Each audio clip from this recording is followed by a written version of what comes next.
क्योंकि जैसे मैंने अपनी तकरीर में कहा,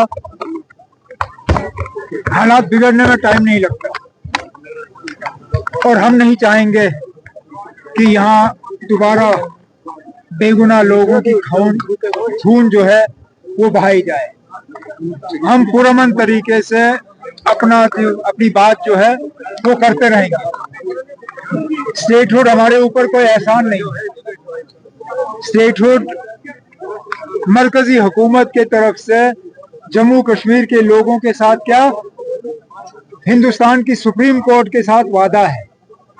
उन्होंने बार बार सुप्रीम कोर्ट को कहा कि ये 3 स्टेप होंगे, पहले डिलिमिटेशन, फिर इलेक्शन, फिर स्टेटहुड। 2 कदम तो उठा लिए, डिलिमिटेशन भी हुआ, इलेक्शन भी हुए।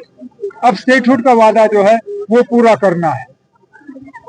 लोग फिलहाल सब्र से काम ले रहे हैं, लेकिन इस चीज का नाजायज फायदा भी उठाना नहीं चाहिए।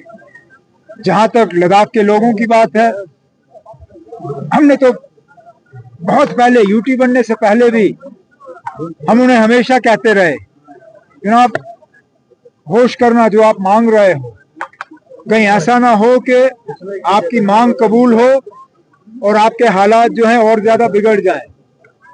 लेकिन हकीकत ये है, उन्होंने यूटी मांगा, लेकिन यूटी मिलने से उनकी कोई बेहतरी नहीं हुई, उल्टा उनको नुकसान हुआ। ठीक।